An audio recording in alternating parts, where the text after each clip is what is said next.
so far. Let's see. And Dan from Totnes. Oh, that's nice. I don't want you to miss the visuals here. That's why I'm messing around with this thing. Because appearances are everything in this business, no? Here's for Justin. Okay. Oh.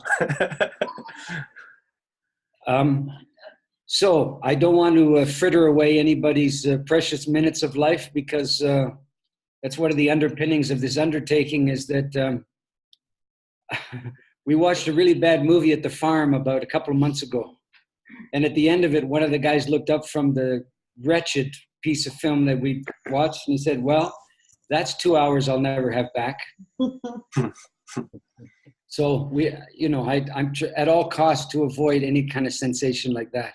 So, I don't really want to be the ringleader or the circus master of the enterprise, but I'll begin with saying a couple of things about this undertaking before us, and then I'll try to make a lot of room for either any questions or yeah buts or anything in between those two. So here we go. Sir, first of all, thank you for carving out a little impossible to fill hole in the middle of your lives, and imagine that this meeting here could be of some use. I hope you're right. I think you are, and I'm willing to go with your judgment on that. I'm here. It's very, very hot, and it's very dislocating for a white guy like me to be in this kind of heat in March, I have to tell you. So, some of these things come from my outsider status, which I've cultivated more and more as the years have gone by. As you know, we did, I'll go back a little further. Some years ago, Sorry. Okay, you can't do that, okay? Some years ago, I met Gregory Hoskins, and there's a kind of track record of this situation now.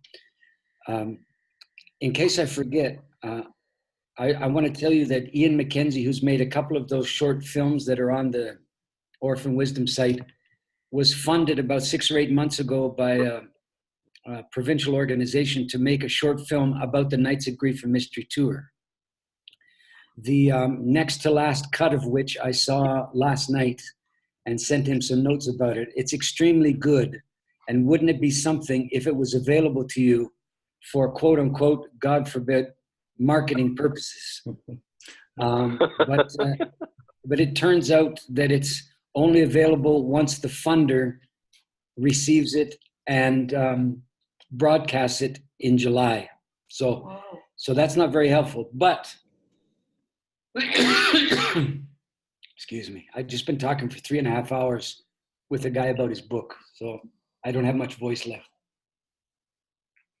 However, 2 things. One is he's volunteered to do to cut a 2-minute short out of the half-hour film that he's just finished for our purposes, for the purposes of helping the UK tour.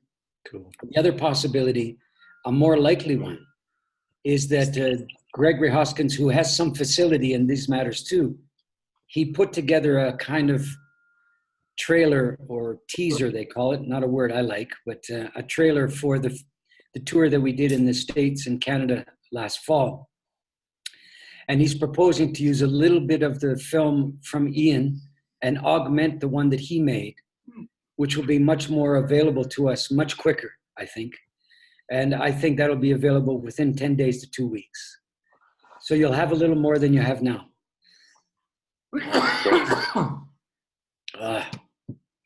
Anyhow, in there, a little bit of the history of how this whole grief and mystery enterprise lurched up out of the ooze and turned into a real thing is cataloged.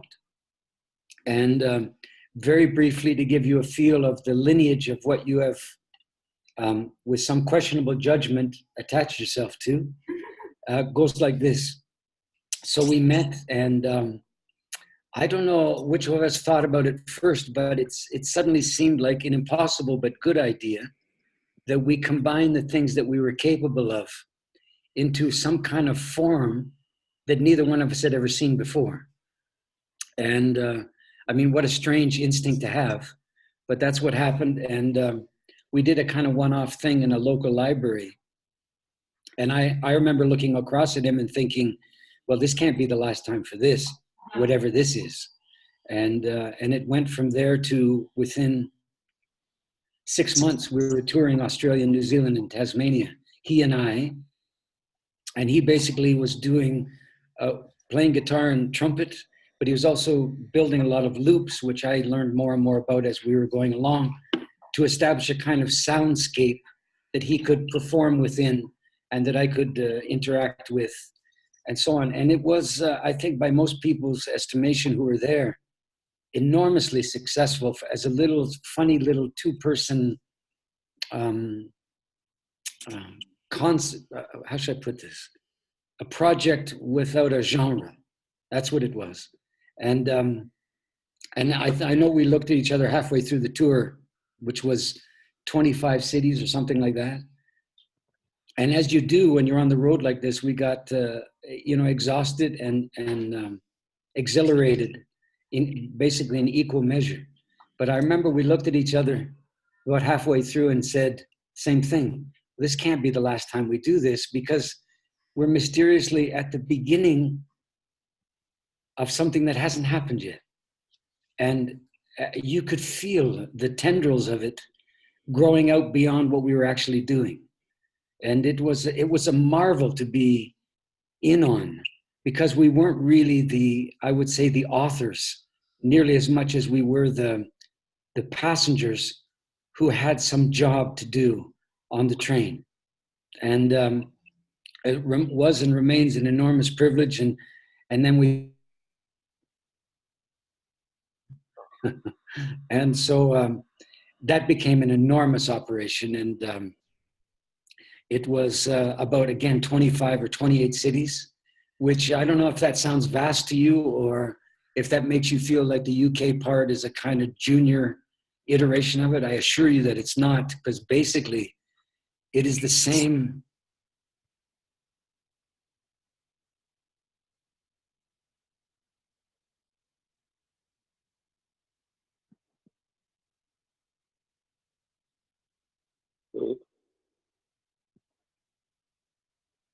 Anyone else lost him? Yeah. Yeah. Me as well. Yeah. If you can hear us, Stephen, you've just dropped off from we can't hear you right now. Let me message Natalie briefly.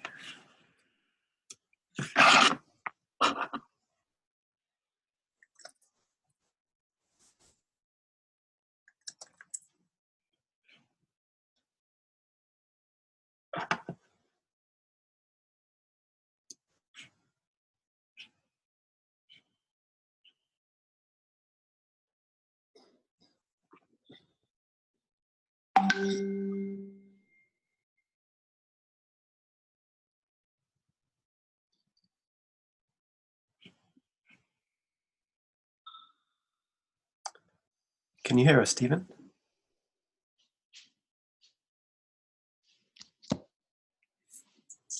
Not yet.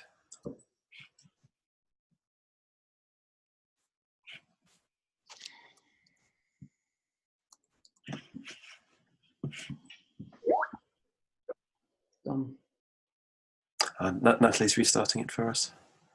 Cool.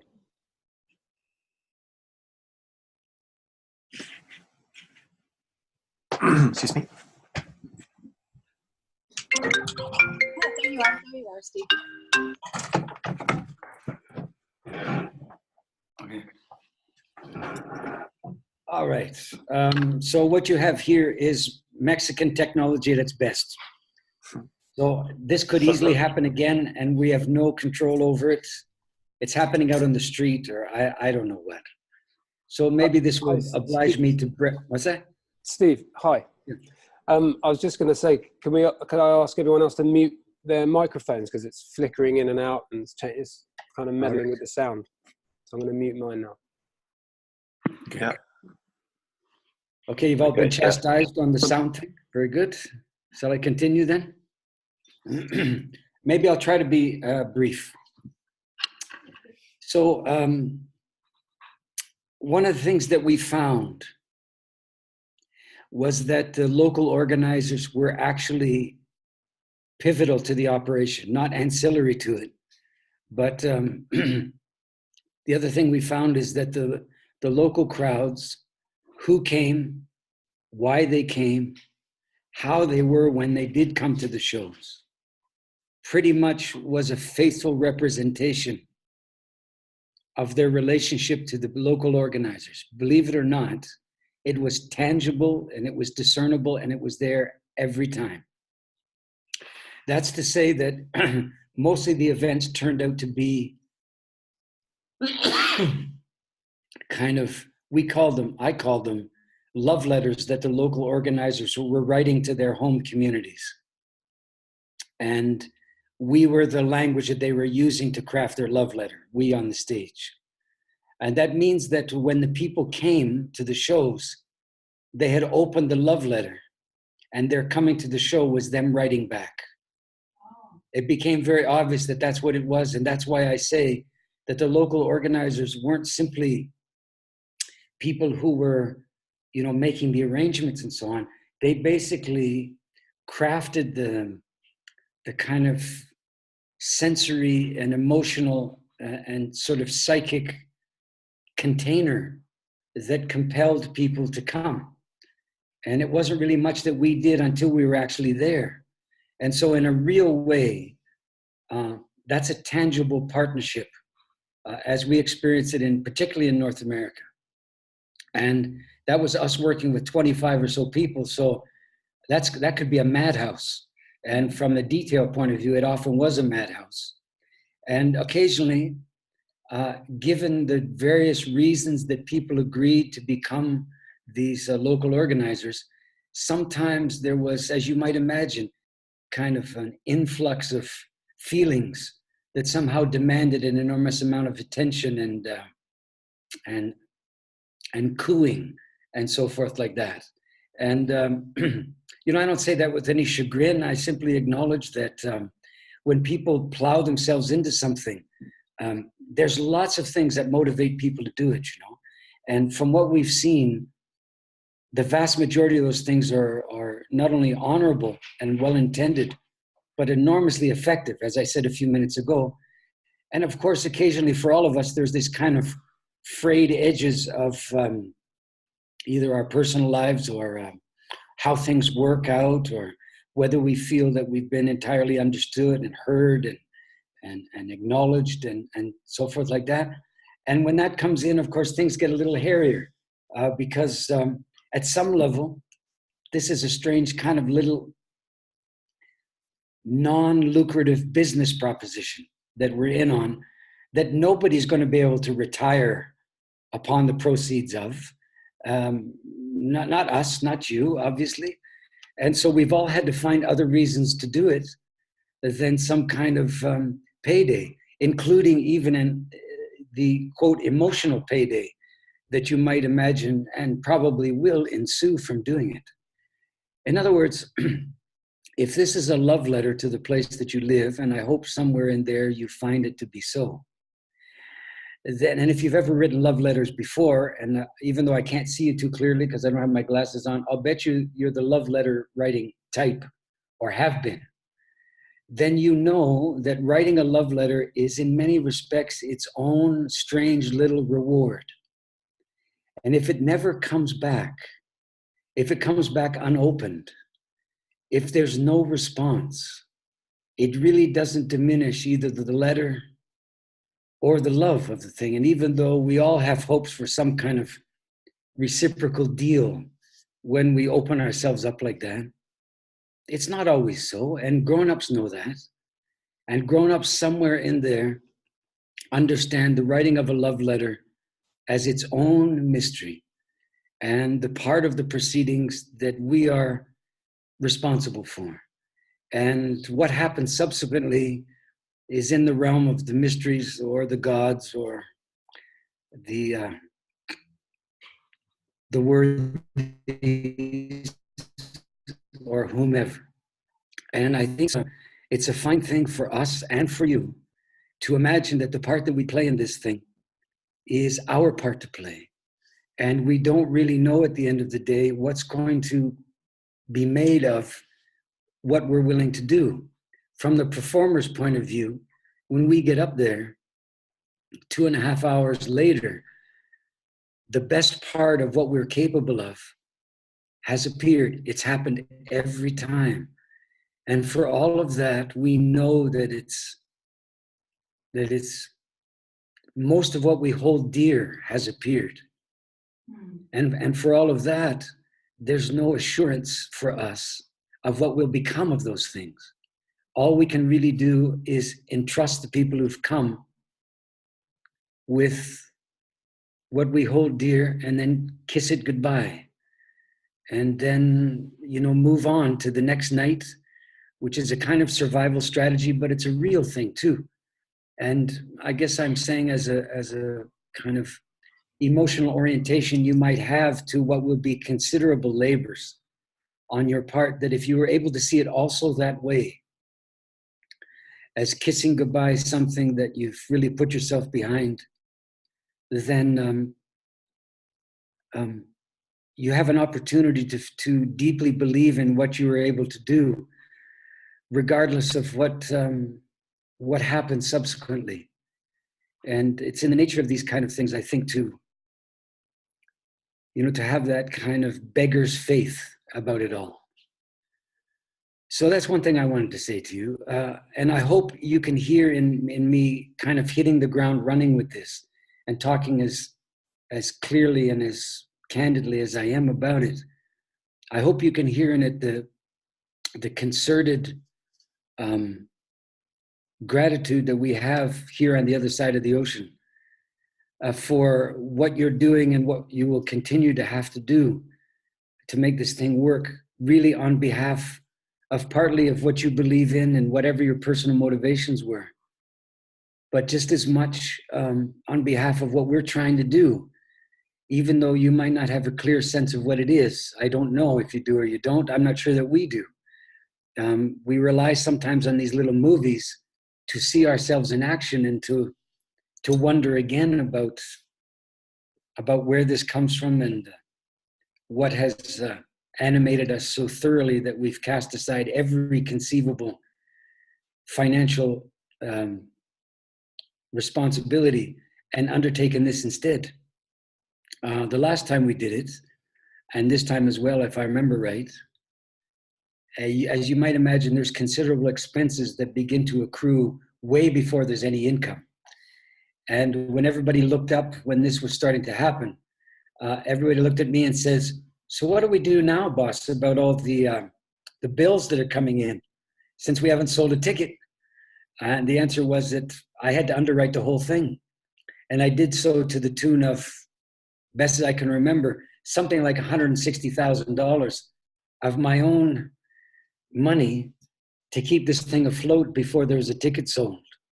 So I do have a sense, a real world sense of being leveraged out over a precipice and really having no idea whether this thing was ever going to fly, which is amazing because by the time we arrived at most venues, they had been sold out for some considerable time ahead. But when we started, there was no promise whatsoever. And I was weak-kneed more often than not in the early days as I saw these tens of thousands of dollars checks being written and renting venues for a phantom audience. And so if you have any similar feeling, minus the financial part, I'm corroborating that because this is a wing and a prayer and a credit card, I guess. Those three things are what's animating the whole thing. So we're just really honored that anybody on the other side of the ocean would imagine that this is worth trying to cultivate and and bring over there. And I don't think that we can anytime soon live up to your willingness to believe in that. But when we get there, between rehearsals and all kinds of other preparation, I believe that we will be carrying our part of the deal. Yours is all up front. And hopefully by the time the night comes, you get to sit in somewhere in the chair, maybe in the front row if that's your inclination, and look up at what you called into being and take some real pride and some satisfaction is that we're finally getting to do what we know how to do best, which is to show up for the people and insist upon a better day, I guess. So with that in mind, whether I'd ask Justin this or anybody, do you have anything that you'd like me to speak to specifically or directly? Beautiful. Hi, Stephen. Hello, Natalie. Thank you for that. That's centering us in the deep responsibility of this task. And one of the other hosts, Goody, who's not on the call tonight but will be listening to this recording, she likes to call us vessel builders. So this is a good smashing of a fine wine upon the bow as it's being built. Perhaps other people can add their questions as well, but I would love, and you've spoken to me about this before, but I didn't manage to retain it, a way that we can talk about what the nights are, that doesn't take 20 minutes of convoluted sentences that end up being labyrinths of the end times and death phobia and I can just about do it. I can just about hold my own, but it takes me a long time to get there. I sorry to butt in, but I thought it would be a lot easier to be able to describe it, because I came over to Toronto to see you play there, and it's no easier at all. No. Can you imagine doing it and trying to describe it? And I'm glad it's no easier in some respects, but yes. Yeah. Yeah. Sure. I remember that. Sure. I would say it's a fool's errand to try to describe it. That's the first thing. I would rather suggest that you try to do something probably more poetic, which is try to evoke it instead of describe it. Okay, so I don't know if this will be useful to you in your strivings, but let's try this one. Somewhere in the early part of the last tour, I think I was being interviewed and somebody asked me basically, so what is this? Is it poetry? Is it music? Is it, is it country? Is it techno? Those kind of choices. And this is what occurred to me to say to them, this is something that's very old. That's why it's hard to describe. If it was new, if it was innovative, it would be a lot more available to us in terms of all the adjectives and so on. But it's actually old, and most of the adjectives have fallen away a long time ago. Mm-hmm. And in fact, it's so old that we tend not to do it anymore. And we settle for performance instead. But this is not a performance. And of course, they'll cock their head and say, what? It's not a performance. Here's why. Because a performance comes from a theatrical understanding. And even though the adjective theatrical probably stands a lot of people in good stead today, I'm going to suggest to you that a theatrical piece is a theatrical piece, not because of what's happening on the stage, but because there's an audience. That's what makes theater now. And the audience is what establishes the locus, the limitations, the duration of the event. I mean, if the audience all files out, the chances of the actors continuing is not likely. And the actors congeal around the presence of an audience, you could say. And an audience is a second order achievement in the cultural history of the West, and the primordial grandparent of theater is ceremony or ritual. And the distinguishing characteristic between the two is that ceremony or ritual has no audience. That by virtue of your appearance in the thing, you are as vital to the enterprise as anyone who appears to be more central to it. And so our labors in Nights of Grief and Mystery is basically to undo the conceit of audience and to try to replace it with an understanding that's ceremonial or ritualistic in nature. And so we actually begin with something that internally we've called the evocation.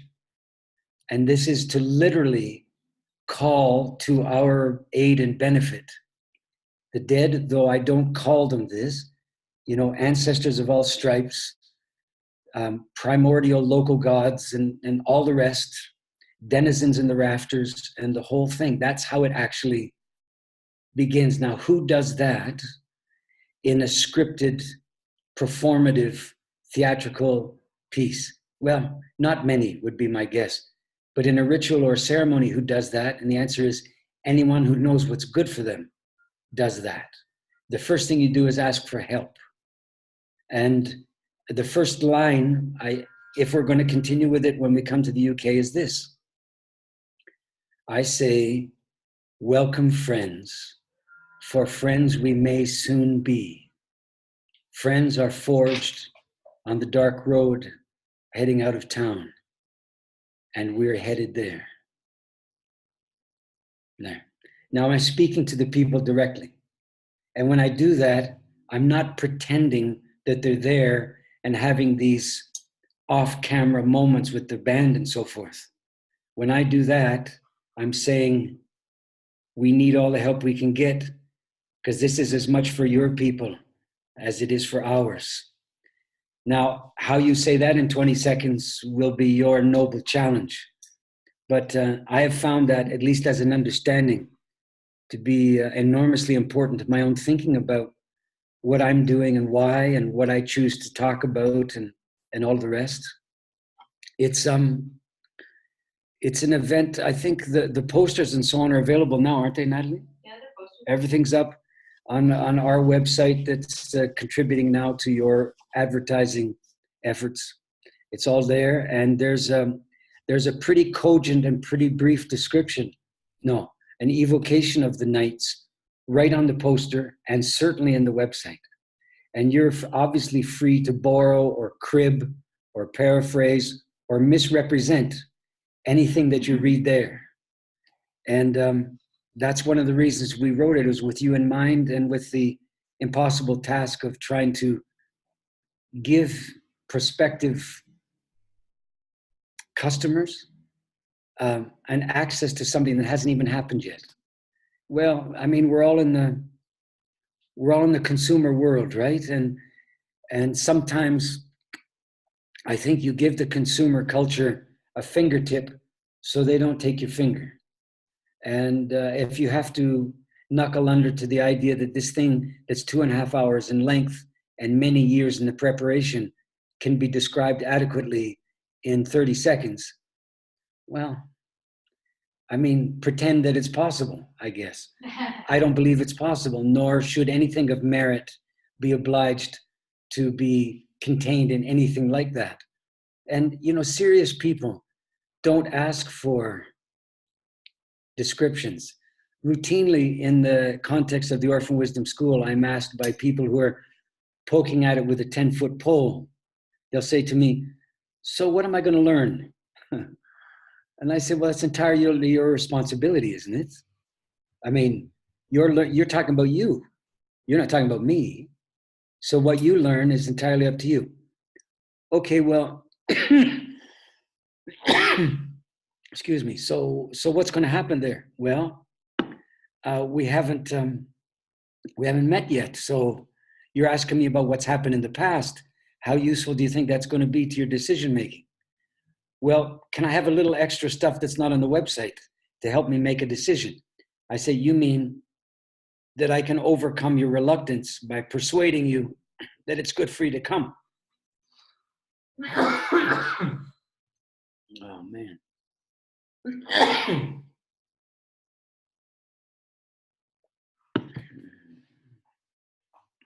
Don't ever talk for a living, folks.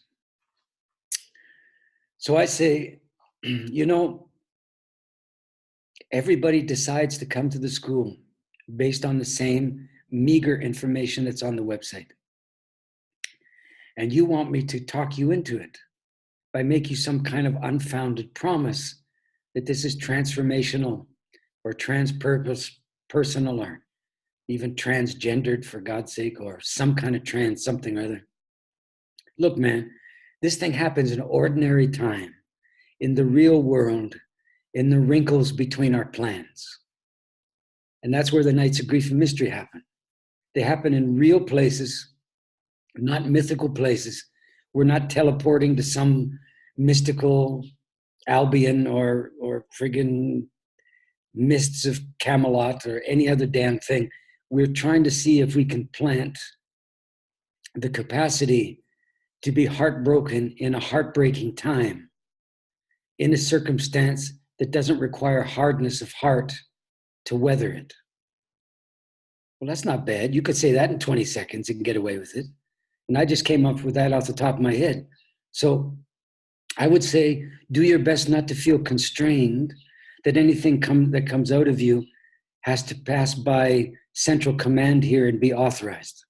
No, look, by the power vested in me by absolutely nobody at all, I hereby anoint you as entirely and utterly capable of representing and misrepresenting the nights of grief and mystery to the best of your abilities, and entrust you entirely with the labor of doing that. And we will, as janitors must do at the end of a parade, appear on the night in question with our brooms and sweep up the kind of uncertain debris and turn it into something that we do. That's not bad.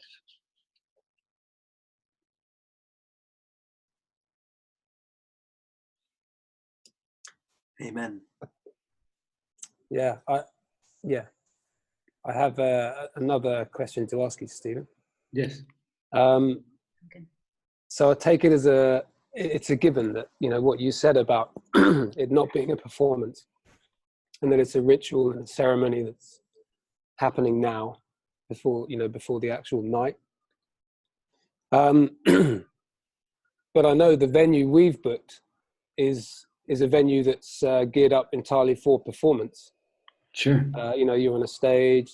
You know, it's not a particularly exciting piece of architecture, let's put it that way. I suppose I just wanted to ask you, have you, in your travels around the world, have you seen any other organizers who have, I suppose, enriched the environment, you know, the kind of the auditorium or whatever it is, or however they go about it, in a ritual or in a ceremonial way that feeds into the thing that you guys are trying to do, other than everything that's being asked of us, you know, already? Yeah. Good. Okay. The short answer is no. And the reason for that is that we're not going to rehabilitate some generic performance space and then imagine that we can tear down whatever you built up at the end of the evening and remain sane, or anything of the kind, or get our damage deposit back, or any of that. So you could turn the question on its head a little bit and ask this: are there any generic ritual spaces? My answer is, if there are, I've never seen one. I don't even know what that is. Are there any generic ceremonial spaces? And the answer is, no, I don't think so. It's the nature of these things that they could conceivably appear anywhere. So look, the seating arrangement, the rows and rows of people in front of us, it predisposes people to come to it as a performance which they sit with their arms crossed, voting upon or deciding whether or not they're going to be engaged by it or not. Obviously, that's in the mix. But it's the responsibility of the people on the stage to melt that fourth wall by how they carry themselves, and to try to engage the audience as if they were co-conspirators and not adjudicators. And I think you can do anything beforehand to, how should I say, ready or sensitize the crowd in that direction? I wouldn't even try, man. If you can get asses in the seats, then you've done your part, and then we have to do ours. If you don't get the people in the seats, these questions don't matter, right? Really. And we've never been defeated except one time by a place that we were booked into, and the thing that defeated us was, and it was in New York City. I mean, it was just unbearable. We filled the place. It was 350 or 400 people, and it was a 19th century dome, which as soon as I walked in for the sound check, I thought, we're in deep trouble here, man, because the sound cannot be very good in this shape. And it turns out I was absolutely right. And even though the sound check, everything was okay, but there are, how should I put it? There are gremlins in the architecture. And if they find a way in, they all come in at once. And some people literally couldn't hear us. So what I'm telling you is that if we attend to the ordinary details of sound system quality, things that are within our purview to do something about, almost uniformly, the show itself can contend with the, let's call them the otherworldly expectations or lack thereof. But if we don't take care of the very practical things, then we have no business expecting that the show itself can overcome the failure to have done that. So that's what it's really down to, is you do your best to choose a good venue that makes sense financially and seems to be friendly in spirit to, I don't know, to just a bunch of human beings showing up at one place at one time. And then you imagine that the thing you've signed up to support and to bring to your town has legs of its own, you know. I mean, we do know what we're doing, and it is a proven thing. It doesn't, not to say that any manner of things can happen when we go from one city to the next, one country to the next, and all the rest. That's all true. But that's part of our responsibility as the people who are occupying the stage for a few hours. But for those of you who are where you are, I think what you do is do your best to attend to the wrinkles and the details that seem, how should I put it, subordinate to the night. In fact, they're not subordinate to the night. And the lion's share of how it goes is determined by how you went about your work there and how you brought the people in and the kind of regard that you heaped upon this undertaking and the place we were trying to do it in. Obviously, there's limitations or worse in every venue. And if I told you some of the venues we're in, you'd just shake your head. And you'd say, how did that possibly work out? And the answer is, I'm not sure I know how, but I do know that it did. Because if it didn't, we would have a very constricted list of the places that this show would work. And the chances of the tour ever getting off the ground are minimal. So it's a kind of gypsy caravan that's tacked on the back of a mystery train. That's what we're doing. But it's not otherworldly, you see. It's this worldly, and it's nothing but practical details. You know, the last show that we did in Toronto last year, which was supposed to be the great summary, we had 9 people on the stage. We have a 4-person choir. We added a bass player. It was astounding until we got to the emotional climax, which you don't really want to schedule an emotional climax. It's just like you're asking for it. But every night beforehand, it had produced standing ovations and raves in the audience and afterwards, and people in the aisles dancing. And well, we were building up to it. And the band was behind me. And I heard something in Gregory's guitar sound change. But I was in mid-flight. And so I continued. And I found out later that the entire assembly that holds the plug that goes into the amplifier and so on up into his guitar, the whole thing fell out of his guitar. Like all the screws came out, the whole guts of the Enterprise fell onto the floor. And what he ended up doing was scratching on the strings in front of a microphone to make any sound at all. It was a complete shit show, you know, and it was the way we walked off the stage of the last night of a 26-city tour, known in the trade as an anticlimax. And I'm laughing about it now, but I wasn't laughing then. It was absolutely heartbreaking. And the fiasco in New York City was absolutely heartbreaking. And between those two punctuation points were night after night after night of extraordinary mystery that we got to attend and nominally be responsible for. And I'm absolutely convinced with an enormous amount of confidence that we are on the front end of something very similar, all of us together. So that's a long-winded way, which is the only kind of wind I have, I guess. A long-winded way of saying, you'll do everything you can do and a little bit more. When we finally get there, we'll do everything we can and a little bit more.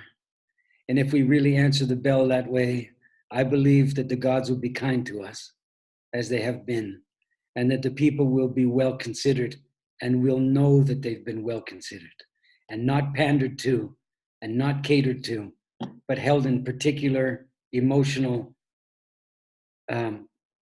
adult high regard.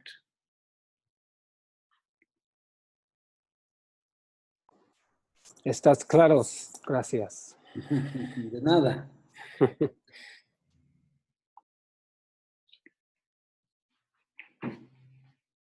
I suppose if I can just ask,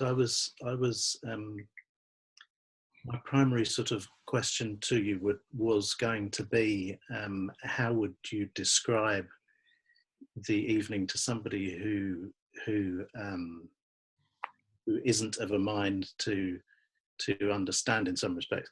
So it was reassuring to hear that your experience of most of the people who showed up on your tours so far have been of a mind. And I suppose if I think about it, why would somebody of not a mind not attend something? So yeah, I think that just, you know, that's reassuring to me, I think, and allows for an easier waxing lyrical about it when I need to. You could call it, in a phrase, a rock and soul review for grown-ups. You could call it that and you wouldn't be wrong. It's all of that. It's a kind of heartbreak with a rock and roll sensibility. Absolutely.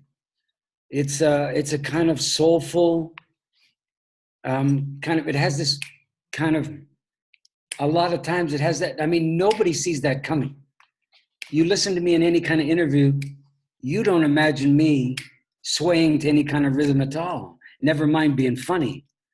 But people walk out of these things all the time saying, how'd you get so funny?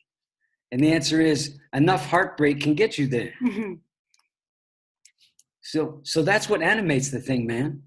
You know, I was with so many dying people that if humor doesn't come to claim you, then depression will be your constant companion.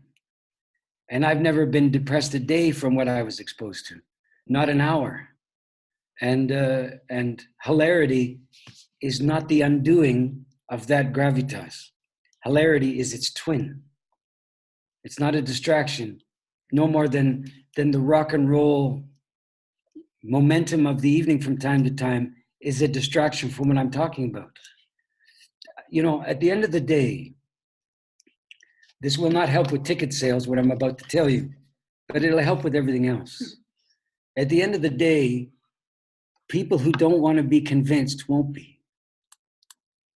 And although this is in every conceivable way for everyone, there are people out there who will decide otherwise. Mm. You see? And the notion that you're going to be able to persuade somebody to expose themselves to a night of grief and mystery, that's a tough sell in a culture that believes in feeling good Mm. at the end of the enterprise. I suppose our self-appointed task is that everybody feels more at the end of the enterprise. And that's trading up from feeling good. Because the only way to feel good uniformly is to ignore a lot of stuff. Mm. But to be able to feel more, that's a kind of emotional range expansion. And a night like this Yeah. is, give your soul some stretch marks. How's that? I like that. I don't know if you can use that, but that's a good one. Perfect.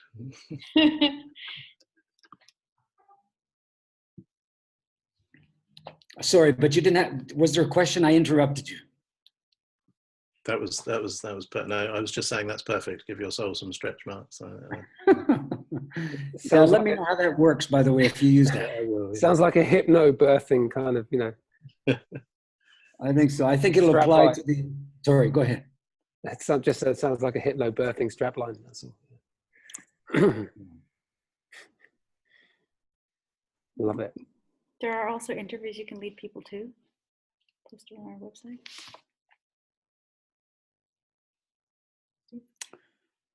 While we're having a moment where we're just looking at each other, this is really something, isn't it?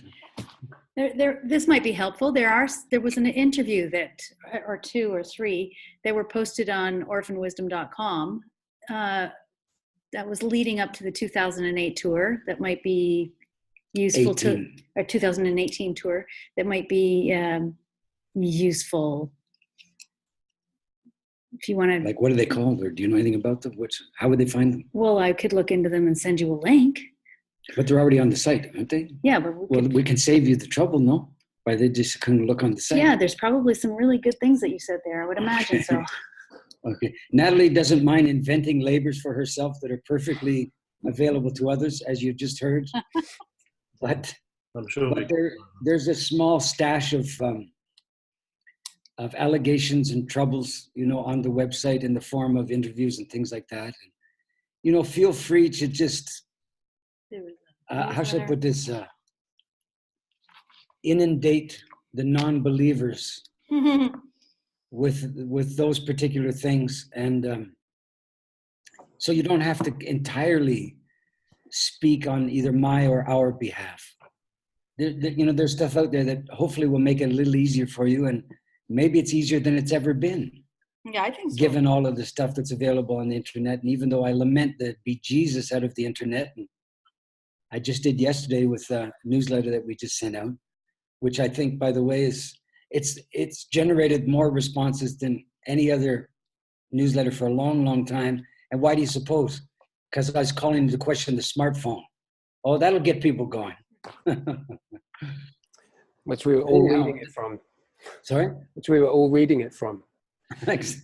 Well, of course, which I was writing. Well, I don't have a smartphone. I just have this computer thing. It's all I can manage. But please make use of everything that's there. Gregory's putting together a film. I think I mentioned this off the top right now. It's a shorty, probably 2.5 minutes. So for those who are attention span deficit, it'll be available for them in sort of crib note fashion. And I imagine it can only help, because there's a certain point at which you're probably going to make this gesture here if they keep pressing you with, what am I going to get out of it? Or is it appropriate for my wife? Or should I bring my kids? And I would say, I friggin' hope you should bring your kids.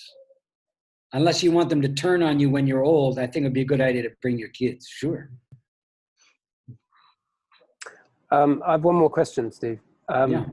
One, in previous tours, has there been any kind of preemptive media coverage about your tours? Because it's one thing I tried to get into motion last time you came over. And Mark, the guy who is also on our kind of core team of people who are trying to get this up and running, coincidentally or not, he's a very close friend of Jerome's. And we were just talking the other day saying, surely there's a way of trying to get some mainstream coverage of the tour and of you with an interview, so that, the tour, knowledge of the tour is out there. And I just wonder whether everyone in the UK, if anyone has any contacts, that we could kind of try and make that happen in some kind of, certainly not the Daily Telegraph, but, some kind of major newspaper, or something like that, where it can be put out there, that would help everyone all around, really. Has that been done before in other countries? Yeah, it's certainly been attempted. I mean, you're up against a couple of things. And the first one, and maybe the major one, is I'm not exotic. If I was, it'd be a lot easier for you. If I was not the color I am, if I was not the gender I am, if I was not the age I am, if I was not the citizen of the country that I am, it'd be all easier for you. If I was from Tasmania, if I was from Iceland, you know what I'm saying? Okay, so this is it's a challenge, because if I look and I sound like the people who might be coming, it's a letdown in a Western country. It's unbelievable, but I'm telling you, look, man, I know that I can give a pretty good interview. I know how to take the most banal questions you can imagine and turn them into little Gone with the Wind, thoughtful vignettes. I can do that. And I think that's one of my responsibilities as somebody who submits to the interview, to craft a better interview than the questions would ordinarily permit. But of course, you have to get there, which means you have to pitch some kind of producer or some kind of editor that this is something out of the ordinary. Yeah. Well, where are they from? Oh, they're from Canada. Oh, shit. Are they Indians? I don't think so. Well, so? And so, so this is where you're called upon to be crafty and cunning and misrepresent us to the degree to which it makes it compelling to interview me and then turn it over to me, because I can do it then. But, Canada's not the most hospitable place to Canadian talent. So we do have a lot of experience with self-hatred and worse. And you can imagine being right beside the United States and trying to craft a cultural life for yourselves with all of that kind of colonial mentality, where we traded in the dominance of England for the dominance of the United States without a hiccup in between the two. Mm. Yeah, so it's wonderful, isn't it? But anyway, I think ultimately the creativity has to come down to what you come up with. Once we get there, I can do it. I can do it really well too. I can do it in sound bites that work in a very short increment if I have to. And if they give me an hour with these, okay, that's the thing I'd suggest to you. The national coverage thing, these things are typically so brief that they violate the spirit of what you're trying to do. Mm-hmm. What I'd suggest is if you can get a hold of a dozen, 10, 12 of these, I don't know the technical terms for this stuff, bloggers or people have these little followings, they broadcasting from their mother's basement, that kind of crazy stuff. And you'd be surprised, or maybe you wouldn't be, how many people listen to these things as a kind of alternative parallel universe to the authorized information streams and stuff like that, and tend to hold them in higher esteem than the regime. And I would say don't overlook those things. I've done an awful lot with them. And I've had countless people come up to me in the book signing lines afterwards saying, I heard that thing you did with so-and-so. And it was amazing. And because they tend to be, 40 minutes or an hour long, you can really develop not just what you're talking about, but a way of engagement with the people who are listening that is totally disregarded in the mainstream press or media. And I think those things are enormously valuable, and they are in keeping with our kind of, I guess you call it subversive, somewhat underground approach to what we're doing as well. And if that's all you end up with, that's not bad at all. Okay, thanks. It's given me some ideas. Okay. Can I ask how successful was screening Grief Walker in terms of introducing people into your work Wow. on the tours over there? I'd have to guess. This is just based on nuances and things that I may have heard in passing. Obviously, at some level, I mean, Grief Walker's 10 years old, and it's 11 years old now. And there was no such thing as a Nights of Grief and Mystery when Grief Walker was made. However, it is the same guy in there, and it is a kind of user-friendly version of me. And people find it, I think, useful to tone down my adamance in person with a kind of softer focus, engagement with the kind of work I did back in the day there. I would tell you probably a third to even a half of the material that appears in Nights of Grief and Mystery comes from that time of my life. So it's certainly not besides the point, not at all. Whether it actually translates directly to people coming wanting to see the show, I don't really know the answer to that, but it seems to me it could only contribute to a general, I don't know, alertness that such a thing is out there or it's coming, and that there's such a guy and such a partnership, and that you're on the inside of it. And this might sound a little mercenary, but it seems to me in the marketplace of ideas, the notion of being left on the outside of something that blows through town is, among other things, a certain kind of primordial fear that people in the 30s and 40s tend to have, which the internet has aided and abetted terribly. And if we could turn anything like that to our advantage, maybe that's not the best language for it, but they don't have to be left out, you see. The fact that their parents or their friends don't get it might be a sign that it's worth coming to. Thanks. Okay. Yeah.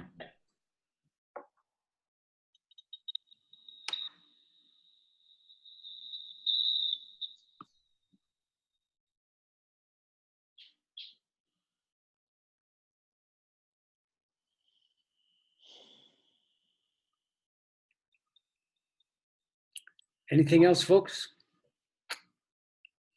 Just a thank you. I really appreciate hearing this notion of it being a love letter to my local community. Having come back to live here just 2.5 years ago, after 6 years away, this definitely rings true for me. So, Yeah. Yeah, I like the understanding that informs the image, you know, and it doesn't misrepresent you and your end of things by any means. I don't think so. And, you know, the fact that I said we're like, you could say we're the pen, or we're the ink, or we're the language that you write the letter in. But the letter is yours. And we just show up as the pen and paper to see to it that it appears in the world, and that it's not a kind of interior felt reality. It's manifest. And that's a pretty good partnership, I think. And not many people get into some kind of handshake business deal as if that's what it really is. But that's what it really is for us.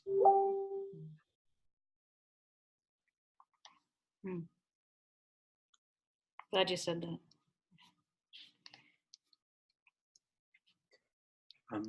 Stephen, I had an email in from Alistair in Edinburgh. I'd like to ask if you've seen in these evenings, the birth or death of It anyone. froze. Chat pin.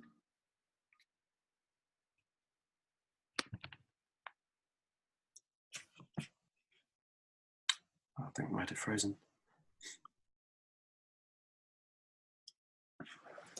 Justin, I have to go. Okay, Emma. And I would have liked to have said goodbye, but he's frozen. Pass on your goodbyes, of course. Thank you so much. Goodbyes. And let's talk soon, maybe also about coordinating for I don't know, getting podcasts or articles in the media, because I have some ideas as well. And I think actually if we have a bit of coordination, several people writing at once to a particular Guardian editor or Carrie Lloyd or something like that, then the more people that write and say his name and send links, the more likely they're going to pay attention. That's great. I've got a connection at the Guardian who I emailed like mad. 2 years ago now, the last tour.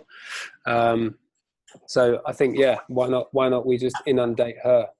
Yeah, so we get an editor. That's what somebody suggested to me. You find one editor's email, and then several of you write to her. Yeah. And then the critical mass kind of thing. And then the other one is Carrie Lloyd. Does everyone know who she is? No. She's got a podcast called Griefcast. All right. Where she's been interviewing people about losses in their lives. And so she could be somebody as well that we could coordinate sending emails to and asking, would she be sure interested in Justin, I'll send you this particular Guardian person's email address. Oh, thank you. Excellent. Yeah. When you asked the question about that, it made me think of there's this one Guardian journalist, I can't remember his name, it's not Johann Hari, but there's one other famous journalist who writes a lot about environmental collapse. Is it George Monbiot? Yeah. Oh, yeah. That's a really good one. He might be in Bristol for the XR uprising of the weekend. Is that where you are now, Emma? No, but I'll be there at the weekend for the uprising. Okay. So, yeah. But also, I mean, I've been collecting articles. I've got a folder full of called "Death and Dying Becoming Popular," and it's full of articles from the Guardian all about, death and dying. Where they're, So if you put in the Guardian "Death and Dying," there are tons of them. Well, yeah, that's why to me it was a no-brainer that they want something like. Maybe the lady I have is just not the right person to go to. So, or she just needed to hear more. Yeah. So we can do that. I know 2 Guardian journalists as well, and I think if they'd both be on board with sort of not just writing an article, but also canvassing that person that you know as an editor. So as a Guardian journalist canvassing an editor, that would probably carry a bit more weight as well. Yeah, I don't even know if she is an editor actually, but I can look her up. But I suppose the other question is, the timing of it. Does it want to be something that's timed well enough that it's going to pique interest enough for people to go, oh, wow, this is happening on my doorstep. Do I go out and go and see this thing? Which to me seems like the obvious thing to do. I just found this article in the Guardian. I knew you'd been in there. Somebody called. It was way back when, but Stephen was on. Oh, hello.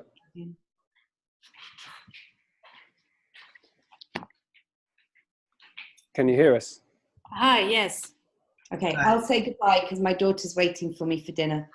Okay. Bye-bye. And we'll continue the conversation. Bye. Thank you. Bye-bye. Goodbye.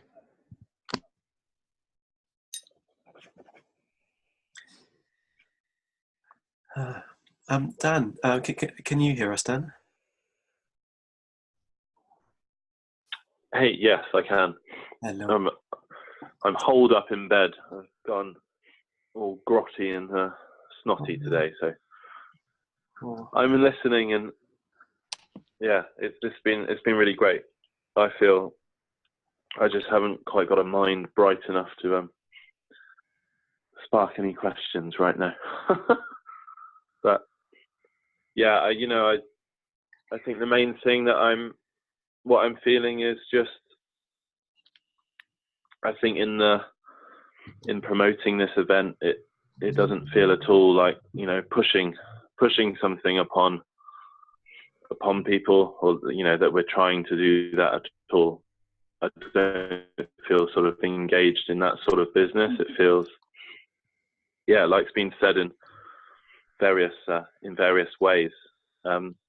It's a beautiful thing that we're all, each of us, taking on in the places that we live, and so it doesn't feel particularly burdensome. It doesn't feel like a burden at all, actually. Even though there's a slight tingle of nerves of obviously trying to, wanting everything to go really well and fill the venue, but I'm sure we will. Yeah. Okay. We'll do our part. No. Well, Good recovery to you. Rest well done. Thanks very much. It's lovely to hear you all. likewise, Daniel. I'm going to check out because I'm sneaking some time from the top floor of busy Bristol right now. So I'm going to have to go back. But like Dan said, good to hear your voices, good to see your faces. No. Yeah, absolutely. And enjoy the rest of your time in Mexico, you guys, Stephen and Natalie. When are you out of there now? Saturday. Back to Canada, right? Oh, homesick I am. Did the snow melt or not? It's beginning to a little bit, they tell me. Yeah. Okay. But all right. Well, sorry. Before I see you, I'm at home for about a month, and then I'm on Australia and New Zealand, and then Switzerland, and then the school, and a few other things I can't remember, teaching-wise, and then finally the tour. And then subsequent to the tour, I've been invited to talk in Dublin and in Istanbul. So I think you'll get me at my very best, and it's either uphill before you or downhill after you.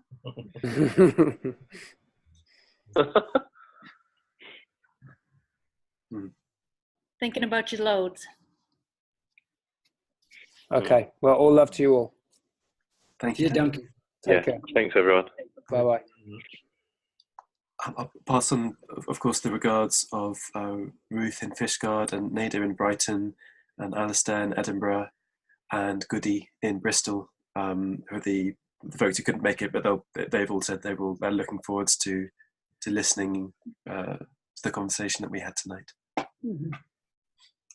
Sounds good. All right. Thanks for gathering us all in this mighty odd way. Yeah. Thank you so much for your time. Yeah. Listen, if you could, let me leave you with this. If I thought we were doing this on spec, that means if I thought we on our end, we were wondering if we could do what we're telling you we're coming there to do, we wouldn't be having this conversation, because instead I would be involved in trying to find out if we know how to do what we're coming to you with. But what I'm telling, and we do know what we're doing, and it's good. And I believe in it. And along with my school, it's the best thing I've ever done. And I have allies.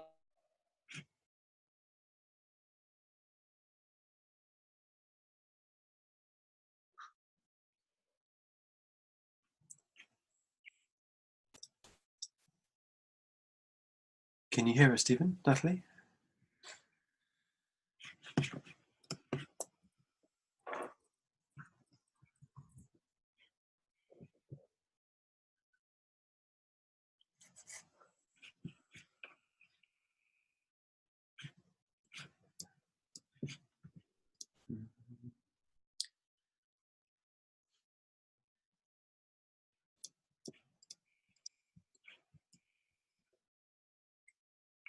Natalie's just typing a quick response to me on Skype.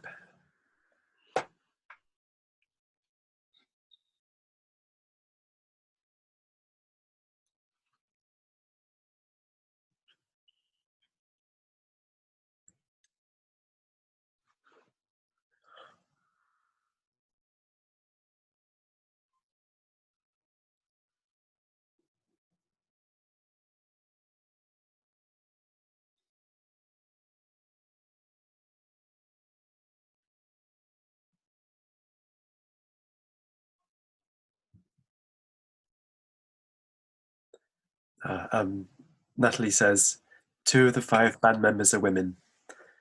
And then she says, now we are over and out. I think that probably means signing out. Well, thanks very much, Justin. All right, thank you, Simon, and thank you, Dan. Well, yeah, thanks, Justin. Oh gosh, thank you both. You're both doing a sterling job. And I've been saying that, we're almost ready. We said that for a while now. We really are almost ready now. Yeah, that'd be great. Yeah. Oh, and I mean, didn't get a chance to say, but just from the first mail out, with tickets already, well, frankly, starting to fly out. Top Ness has sold 14 tickets in the past day, 1-4. Canterbury has sold 8. This isn't like through no sort of real pushing, just sort of mentioning it. London has sold 22, which is more than 10%. So I'm feeling pleasantly optimistic already. Yeah. Yeah. Me too. Yeah. Great. When London sells out, we can push them all over the rest of the place as well. Exactly. Yeah. Quite so. If either of you are ever needing anything in relation to this, of course, please just hit me up.